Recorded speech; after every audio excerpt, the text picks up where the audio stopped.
Oi, tudo bem? Vamos falar sobre a malária?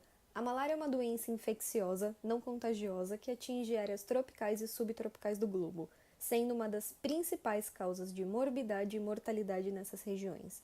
Trata-se de uma hemoparasitose causada por um parasita unicelular do gênero Plasmodium. Há mais de 150 espécies causadoras de malária nos vertebrados. Porém, no homem, apesar da constatação de mais uma possível espécie na Ásia, 4 tipos foram identificados até o momento: Plasmodium vivax, falciparum, malari e ovale. Esse último não está presente no Brasil. A causa disso é a inexistência do vetor em nossa região. A discussão, estudo e pesquisa da malária é de extrema importância. Estima-se que cerca de 2,4 bilhões de pessoas estão expostas ao risco de infecção pelo falciparum e 2,9 bilhões ao risco de infecção pelo vivax. Em 1955, a OMS criou o primeiro plano para a erradicação da malária. A ideia era utilizar DDT, um inseticida de ação residual, e tratamento em massa com antimalárico de baixa toxicidade, a cloroquina. Apesar dos esforços e sucesso em algumas áreas do mundo, o controle da doença foi limitado, prevalecendo em regiões africanas, asiáticas e na América do Sul. O agravamento da situação da malária se dá principalmente por 3 causas, sendo essas a resistência do parasita aos antimaláricos, limitação do uso de inseticida e o panorama político-econômico mundial.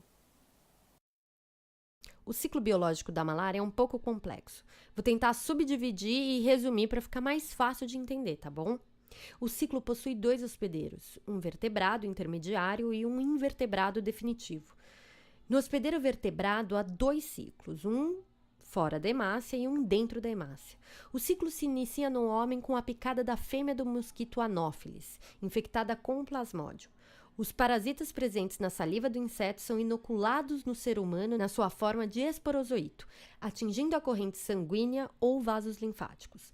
Na corrente sanguínea, esses esporozoitos irão se dirigir ao fígado e então invadirão os hepatócitos.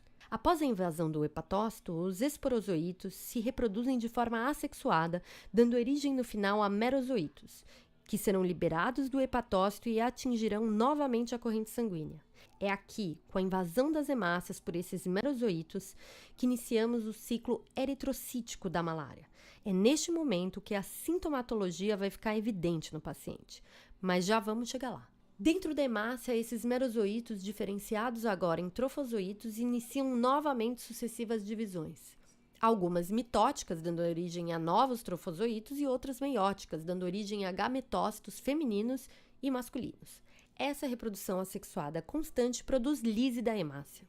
Os gametócitos irão se desenvolver no vetor, por reprodução sexuada. Isso é de extrema importância para o parasita, porque garante variabilidade genética. No vetor, após ciclos de reprodução sexuada e assexuada, há a formação de esporozoitos que se dirigem através da hemolinfa para as glândulas salivares e atingem a saliva, recomeçando o ciclo biológico.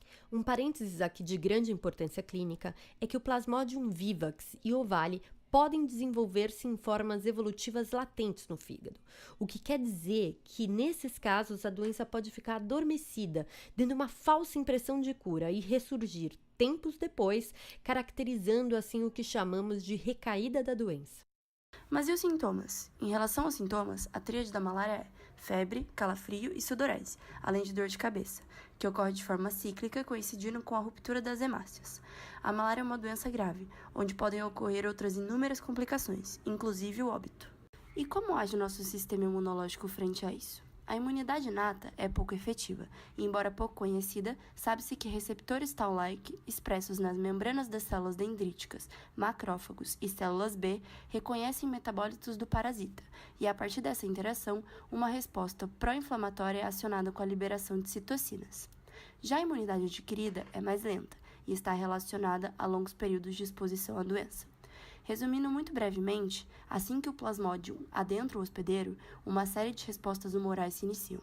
Pesquisas que tentaram mapear esses anticorpos indicaram que o IgG1 e o IgG3 são subclasses citofílicas de anticorpos IgG envolvidas nesse processo. dado curioso e preocupante no controle da doença é o fato de pesquisas levarem a crer que os merozoítos consomem cálcio intracelular nos hepatócitos, o que inibiria a exposição de fosfatidilcerina na superfície, e como resultado, isso impediria a sua destruição por células de Kupffer e outras células fagocíticas.